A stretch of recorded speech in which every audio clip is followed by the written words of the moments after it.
What up, what up, what up? Happy Friday, happy Friday. Man, how's everyone feeling? Back to work on this Friday. You know, after a nice July 4th where I probably did nothing. What? Predicting with your future self. Probably did nothing. We probably watched like an episode or two, maybe even 3 on Stranger Things. 4, 5, 6, 7, 8, 9, 10. Because we're not doing anything with our lives on 4th of July. I used to do things. I think you were a part of maybe 1 or 2 of them. Like my family used to have like cookouts for 4th of July. We did one last year. Did we? Yes.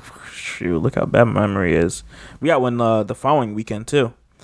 So what's going on, everyone? How's everyone doing? I'm Shadell, co-host of Paging the Simpsons. Lauren is currently looking at the mailman outside. He's going the opposite way of his usual route. That's weird. I mean, that's fine. It's just gonna look weird when he walks through this room, and he's like, it's gonna look weird when he comes through. He's like, okay, let me keep walking fast. These guys are talking to microphones in here. And then he'll yell at our mailbox or for something. Stupid mailbox. We have a mailman that like curses. He gets mad. Yeah, don't talk so loud. He's gonna come over here and be like, "Yo, why are you talking about me like that?" He's like, this bullshit. And we're like, what is going on out there? He one time fought our mailbox. I think it fell to the floor. Oh, and he left it there. You talking way too loud. It's coming right over here. And we have an AC in our window. Oh, this is awkward now. Okay, guys. Oh, the dog may bark too. She may not. This is gonna be interesting. No, I don't think she really barks for the mailman anymore. This is gonna be interesting. We're gonna keep this at a low tempo right now, guys. Ride out with us for a moment. He's gonna see us. It's like, what the heck are these people doing in this house? This is awkward. As we were waiting for time to go by here, as our mail gets delivered. The ground floor window. Oh man. So the topic I want to talk about is stresses of being a business owner. How are you doing, buddy? Did he look? No, I mean, I wasn't really looking. I tried not look also. Okay. I think we're in the clear now. Yeah, so what are we talking about? The topic that we're talking about today is stresses of being a business owner versus working for a company. And this is a topic that me and you both got on. Got into it. Talked about it because like currently I've been feeling a lot of stress with my work. I don't really have a reason as to why. And it shows. He doesn't like that. Yeah, but I communicate it to you, and then it's a problem. That's my problem. You don't. No, I communicate everything. Come from a black family, you communicate a lot. Yeah, but you be having an attitude a lot. If I communicate something to you, then yeah. He's communicating his attitude. No. So I want to talk about this here because I feel like there's some like, I'm not even sure if misconception is the right word to use, or like some like not being aware of the other person's like work life. Well, yeah, if you have completely opposite, yeah. So you don't really understand. I kind of want to just talk about it a bit more here, because like, what you want to talk about? Like, okay, so here's my current stress right now. Okay. That I'm holding in. I'm waiting for freaking Friday. Well, not waiting, but I'm trying to prolong Friday as much as possible. So because I really don't want to talk to people and I'm stressed and I hate replying to all these emails I have to reply to, I send out emails like the last hour of my workday, so I can then reply to them the next day, because it's, you mean Monday, the next day being whatever. Which this one it's Monday. So I was looking at my work phone and I see these emails and I'm just like, I'm already thinking in my head what I have to say to this person, or what I have to like find out for this person and all this stuff. I'm like, this is a lot of work. That's what's like has me like, I'm always mentally drained even before I get to work, because like, especially having the work phone and being like always in the know of what's happening and what people are asking of you, it is stressful. Because when I go for Monday for this thing, now I have to like go talk to my team and say, hey, why is this like this, and find out this, and then tell the client, and it's like it's a lot of things. That's one of my stresses. Okay. Why are you stressed? Currently, because I'm trying to build a team, and there's new stress that comes with that. See, my issue is I can't. It's hard to. I get it being your own, like being a business owner, being self-employed by yourself. But dog, that is stressful. It's stressful, but like, I don't know. It's a different kind of stress. Yeah. Because I don't have to report. Well, here's the funny thing. I wouldn't say I don't have to report to people, period. I don't have to report to a boss that is paying me and that is like above me in that sense. But I have to report like to your clients, your customers. To clients, and to also, now that I'm building a team, I do have to like, I have a responsibility there to be communicating with them. So like, it's a different kind of reporting. You know, it's not, I don't have the stress of like someone's above me that could fire me, although a client could fire me. Yeah. Like, it's weird. It's similar and different at the same time.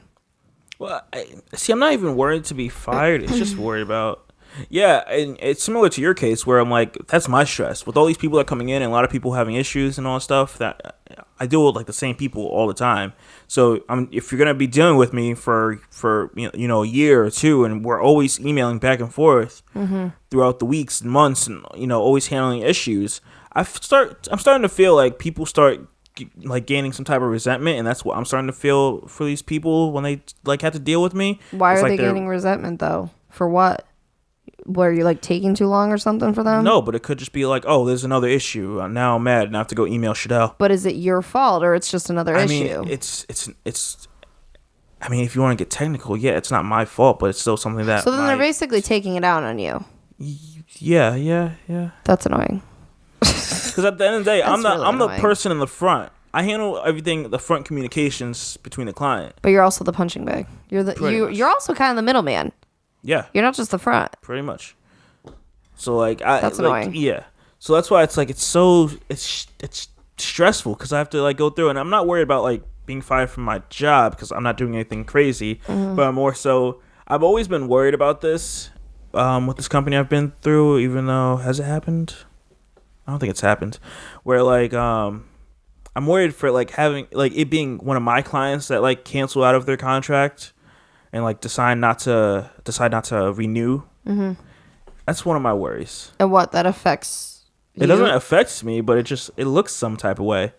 Like if but they could be canceling for a lot of reasons. But it doesn't mean you were bad. But you were dealing with me. I mean, technically, it's me and my team. So I mean, no. But is it something like? Is it a kind of service where if they just want to go elsewhere, is that a thing? Yeah, they can go elsewhere. Right. So maybe it's not you. It is. Or maybe it's they found a better price, or like all that business. We're a reasonable price compared to the others.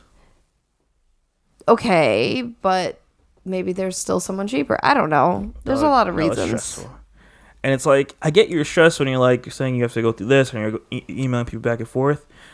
I don't know. We were talking about, okay, listen. I am thrilled to get back to brides and all their questions, and I'm totally fine answering things and clearing things up and making them feel better. But when they ask me a question that I first need you to answer the questions I asked in the previous email to which you responded the question for me to answer said question, I'm like, it's like this meme where there's like a dog. I have it, I think, saved in like my favorites or something. Hopefully you weren't looking at my phone because I totally forgot in that moment. You weren't, right? I wasn't paying attention. Okay, cool. This one. That says per my wedding website, but it's the same thing. Per my last email. Yeah. It's like it's a dog like shouting across the table. It looks like it's shouting. Like, okay, it drives me insane when I have to repeat myself like 3 times and I almost sound ridiculous. Like I feel like you must know I'm asking the same question like 3 different times, but at the same time, no, you don't, because you didn't answer it yet. We can't continue the conversation sometimes until you answer the said question. So now it's this longer back and forth, and it's like I feel like it's getting awkward. I don't know. My other issue with working for yourself, Dude. In my brief time of trying to do that, it's a hustle trying to find work. Yep. I'm happy that that's not my stress, but there's a lot. My stress is that I'm getting too much work, that it's a lot for me. Well, and I'm kind of in the same predicament too. I'm both, I guess. I'm always having to find more work because obviously weddings, it happens and then the wedding is done. The hope is that, yes, this person likes you so much that they come back for, a baby shower or going to a wedding or something, and that maybe they'll do lashes with you for a few months or something like that. That's the hope, that they do turn into a return client, but sometimes they don't. So, and obviously weddings are my bread and butter. So you're always having to scavenge for more and prove why you're better than others and why your prices are reasonable and why, they should choose you over other people. Mm-hmm. And it's that constant, it's that constant, where's the next meal coming from almost, but at the same time, now I'm starting to get more and more to the point where they're happening on the same day. So I'll already have a wedding. So I'm trying to now grow a team so that we can do multiple weddings in a day, but it's not physically me. Because that's what a lot of people in Connecticut do. I'm sure it's around the whole US, but it's big around here to have these massive bridal teams for hair and makeup. And that's another thing is I'm trying to build for hair, because I don't do hair and I hate hair, but I know that it's very necessary in bridal. So I brought hair people on, and that's infinitely helped. But it's this constant stress of, now I have to handle team members. I have to handle the inquiries, and now just coordinating everything. Yeah, I can relate with that a little bit. And it's a lot of strategic coordination, having to communicate with a lot of people in a reasonable amount of time, make sure everyone's paid, make sure just everything. And that's the thing. I am still a one-woman show is part of the problem. Eventually, and I don't know when it's going to happen or how I even know when to do it, to be honest, eventually I need either an assistant or, receptionist type deal or, someone who handles the inquiries or something, so that, because it'll get to a point where I physically can't do everything, and I don't know. It's getting crazy. But at the same time, like I said, I'm always both, because you're also always trying to get these weddings at the same time of having them and becoming bigger. Mm-hmm. It's never enough. You're literally just always going. It's a lot. I feel like I'm running crazy with my head cut off some days. I feel like that every day. See, I'm similar, but mine's similar to since I have to deal with a team that handles certain parts of the business, I have to always reach out and be like, hey guys, what's up with this? What's the status on this? Right. What's this? And it's just it's so draining. Well, and similar to that, I always have to I'll follow up with the client and I'll be like, oh, how did your hair and makeup trial go with so-and-so? So that I get the word from them and they feel like they can talk to me. And then at the same time, I also ask the people how it went for them, because I'm trying to make sure, things are adding up and everything makes sense and everyone's happy and I get that. See, I'm trying to think of if I would want to have my own business, and it's it sounds great. I mean, it depends what it is and how it runs and if you love it. Yeah, that's the issue. Because I don't mind doing. I don't mind finding a business I can run and that I can work with, but I have a strong issue dealing with this is gonna sound horrible, but dealing with customers, the general public, that stuff. That's the part I hate. That's what I hate. So there's a lot of jobs you shouldn't do, I guess. But that's what I feel like I do better in the background of managing things and handling. Yeah. Which is funny because I'm kind of in the background too, in the essence of if you look at a TV crew, I'm not in front of the camera. I was always behind the camera type deal. So I get that. So my question is, would you be opposed to whether it was your business or not, or you were a part of a company where you were less in the background and less hands-on with it, and I don't even know, they had makeup artists that would be sent out to different bridal things or I don't even know, whatever other events. So you're saying if I was more the business and then I had people doing the actual makeup? Yeah.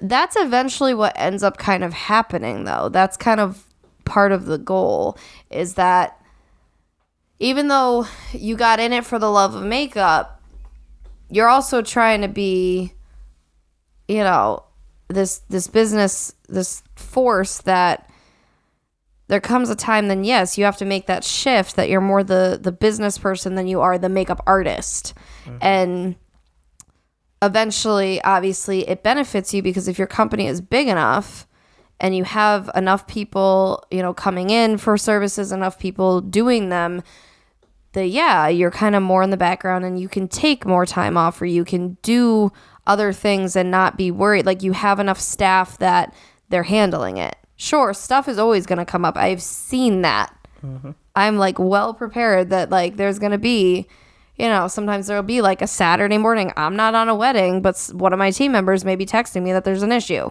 Like I'm like nervous for these things to come up, but I'm like ready that stuff is going to happen. But so how do you handle an upset client?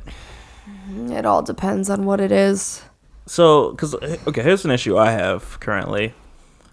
Where it's like my team, like we're able to. This is because I'm curious to know, like, if I don't know. I'm gonna give you another one of my stresses. So currently, we're trying to change the name in the state.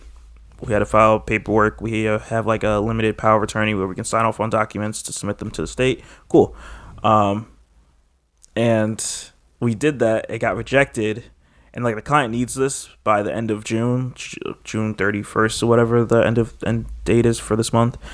And oh man, so I find out from my team that I got rejected from the state, and that they corrected it and resent it to the state. And then the next worry is it going to be accepted? Because if it's not going to be accepted, and this doesn't meet their fiscal year deadline, there's going to be an issue.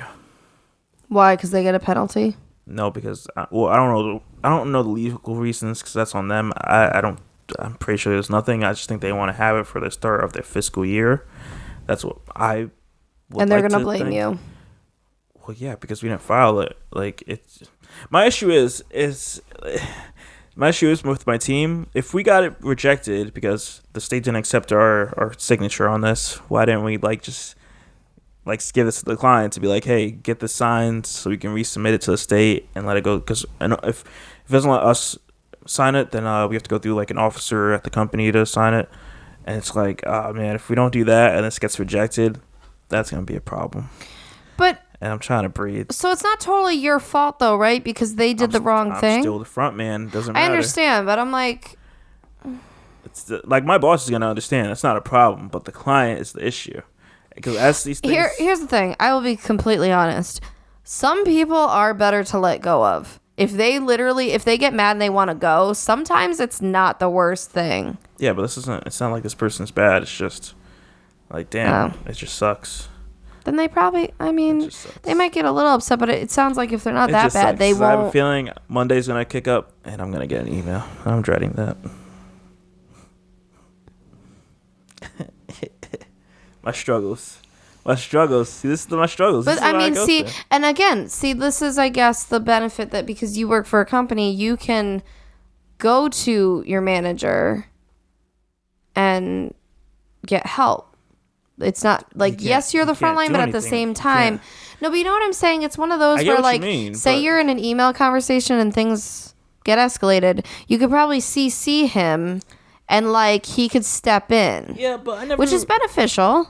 I never really understood that because it doesn't. It's kind of the whole "can I speak to your supervisor" but it doesn't thing. Matter. Like it still goes back to like when I worked at a call center. Like it's still the same thing. Like the same thing a manager could do, I could do the same thing. Like yeah, but you know how people are. Yo, and I had that Friday where this person like overstepped me and went straight to my manager just to tell him the same thing that you could have just told me.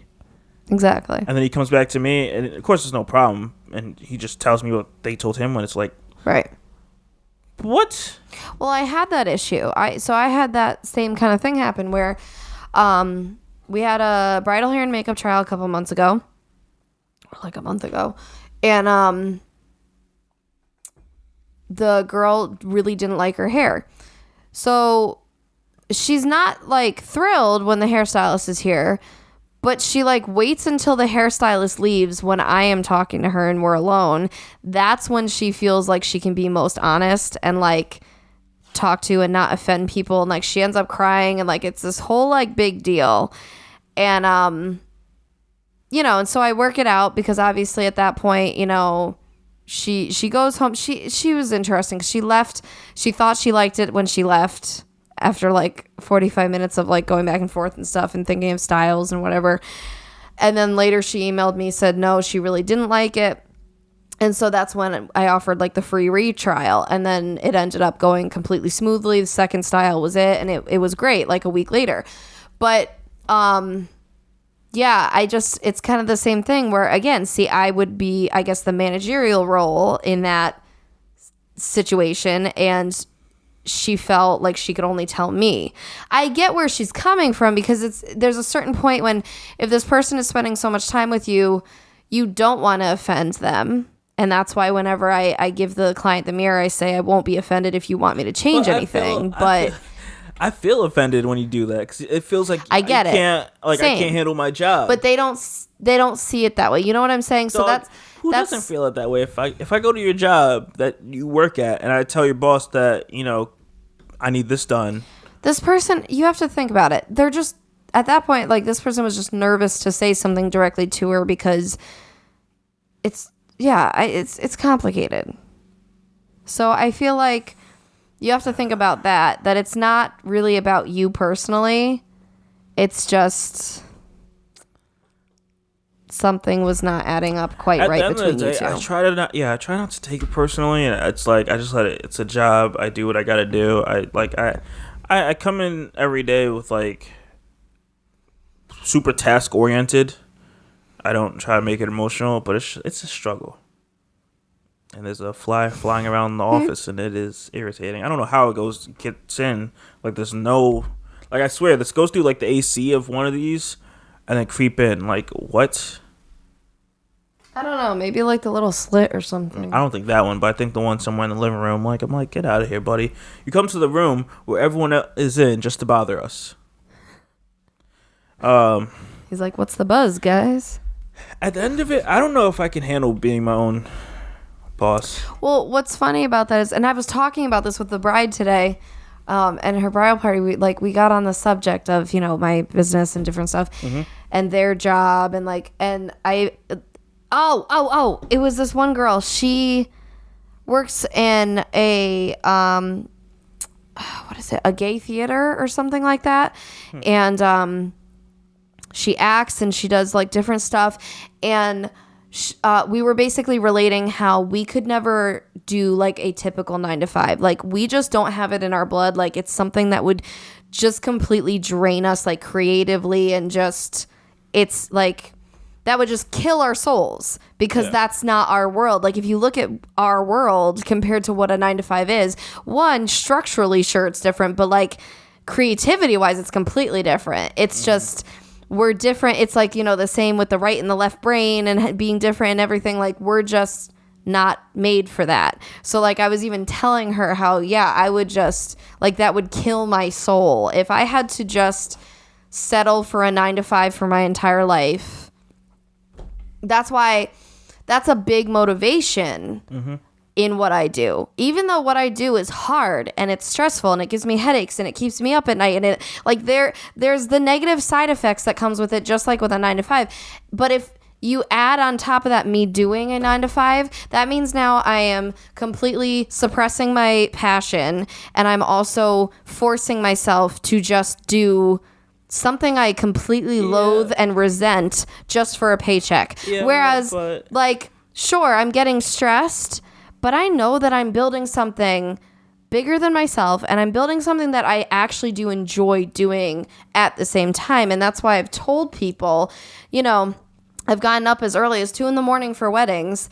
And still stinks to set your alarm that early. But at the same time, it's like once I get there and I'm doing my thing, I'm like in my element. I'm not tired at all. Like the adrenaline kicks in, and like it's just it for me. Like I'd rather enjoy my life. See, I wouldn't say that sucks the creativity. Like me. Okay. For me, that's say, like no. I'm a pretty creative person. Like, I still work.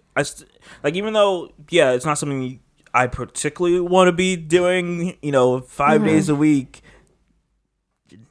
8 hours, 10 hours with the commute, Right. like, not something I want to be doing, but it pays the bills, and I still am creative outside of it, like, for example, the podcast. I get that, but I'm saying, for me, I feel like it would too much just drain me. Like, I would just be depressed because I can't now, like, it's just different. I get it. And there's days, sure, there's days where I'm like, I just wish I wanted a 9 to 5, like, growing up, because there's some days that just really get to you, and you're like, I just wish I could just do, the average American thing, and the typical, and make a good paycheck and have weekends off and blah, blah, blah, all that stuff. Mm-hmm. But most days I would still rather have what I have than do that, just because, again, it lights me up like nothing else. Like, whenever, when I had all my other part-time jobs and stuff, when I would talk to coworkers at those jobs and I would tell them how, I do makeup on the side and I do this, they would always tell me, like, your eyes just light up completely differently when you talk about it. Yeah. Like, that's what you need to do, because, like, all these jobs I would have, I was just not fully into it or present, or, like, because every job I'm at, all I was thinking about was, how am I going to expand that? Where am I going to be 5 years from now with that? Will it ever be a thing for me? Like, literally, me 5 years ago wouldn't believe where I am right now. Yeah. Like, it's insane. So, yeah, like, that's why it's hella stressful, like nothing else. But for me, it's worth it. That's good to hear. I'm happy for you. For me, I'm going to stay working for a company because... Which is fine, too. Like, having your own business, I give you credit, but I can't do that because I just can't. Like, even working for a company and running your own business is stressful because it's like I'm dealing with clients for the company and then I have to deal with my own clients. Well, yeah, like, if you have to do both at the same time, like a lot of people do because they need the paycheck. I'm so done. That's a lot. That's what made me kill mine because I'm like, yeah, I'm good. I like doing it, but at the same time, I don't like that whole aspect of it. And I'm not a talker, so that's also my downfall. So, yeah. That's the thing, too, yeah. You kind of, because you can have a passion for what your business is. Oh, excuse me. You could have a passion for what your business is. So, like, mine would be the makeup. But at the same time, you also have to have a passion for the business element. Because at the end of the day, you still are a business owner and you have to grow a business, which, like you said, involves networking, involves marketing, involves, like, all these other hats that you may not be the best at. You may outsource and, like, all that stuff, but you kind of, because if I solely just wanted to do it because I love makeup, which, yes, that's where it originates from, it's hard. Like, you would just find someone that would handle that part. Yes, but it's like a rapper or artist. Yes, but you can't just do that right off the bat. If you have a friend that is that way, you can. Okay, if you get into a partnership, you better be careful, though. Okay. That's the thing too. I can never have a partner. I've determined this. Like, I was just talking to a couple other people about this, like, last week. How we're like, we could never do partnerships. Like, this is my baby, and I'm totally cool hiring people and, like, sharing, the love of it with those people and whatever. But this is it for me. Like, I could never do, like, a 50-50 partnership where they have, like, the 50% say or stake in the company and, like, ooh, no, like, I have worked so hard and put so much heart into this for someone to have, like, more leeway than I think they should. You know what I'm saying? Like, I give a lot of credit for people who do partnerships. My thing there is you better be legally set then. Yeah. I don't know. But, yeah. We're a bit crunched on time because you gotta, speaking of work, you have to go work in a moment. Again. I already did earlier today too. Yeah, this was very interesting to hear about season. Your stresses. It's interesting. It's similar, even though we treat it different. No, it literally is. It's if you get down to the root of stuff, we have similar stress. It just is handled differently, or it is masked differently. Oh man, I handle mine a lot differently because it's like the weekend. Of course, I want you to. Well, you have to. I have to work weekends, so. No, let me talk. You cut me off. Okay, dog. The weekends, like, I would love to chill, but I get it. If you're free, yeah, you want to do stuff, whatever. So it's like trying to balance that, like, during the weeks. So it's tricky because I'm thinking about work. Because of course that runs a lot of my days. Yep.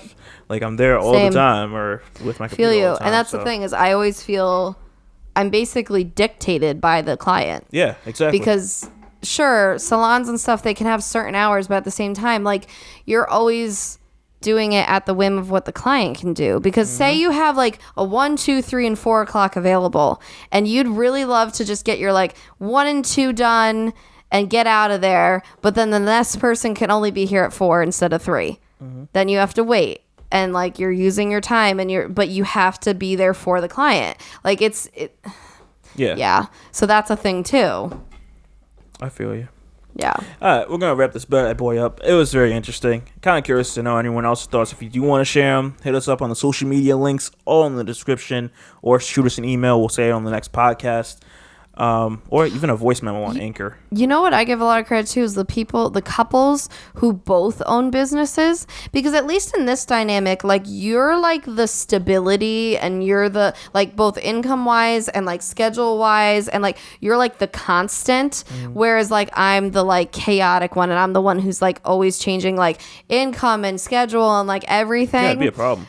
I'm like, there's a lot of people where both people are, you know, they own their own business, and I'm like, that's stressful. Yeah, that'd be a problem. A lot of communicating has to happen. Like, I'd be so stressed about like money and everything. Yeah. Like, at least there's a constant here, because see, I've always been one of those that likes to save and likes to be comfortable and like likes to know like what we're gonna make and stuff. So it's kind of ironic that I own a business, because it goes against my nature too, of like that comfort zone. So it's nice to have you to kind of have that center. Yeah, you better respect me. Same. I want to, when you say those vows, they better be fire. I have already been working on them for months. I worked on them like a few months ago, and I dropped the ball, because who cares? It's 6 months away. Oh, look at that. He dropped the ball, but mine better be fire. Don't worry about me. Oh, don't worry about me, sir. Yeah, I better. Don't worry about me. You better cry. I love respect. I don't know. I don't know. I keep telling people, because like, you know, sometimes with brides we'll talk about like the fiance or whatever, and they'll be like, oh, he'll so cry, or he's not a crier, and I'm like, I don't know what mine's gonna do. You're like 50-50. You're 50-50. I feel like it could go either way. You don't know. Right, that's what I'm saying. It could go either way. So that'll be interesting. Because I feel like I got my friends there, I got my family there, I got my peoples in the building. Man, I may be feeling right. Okay, all right, we're gonna wrap this up. Is it gonna be a monsoon? You gotta set up, and it's all right. It's crunch time. All right, it's crunch time. With that being said, guys, we're gonna catch you on the next episode Tuesday. Once again, if you don't know who we are, which I'm surprised by now, I'm Shadell, co-host of Paging the Simpsons. I am joined by my lovely fiance, the embarrassed Lauren. Wow. And we will see you guys on the next episode. Bye. Peace.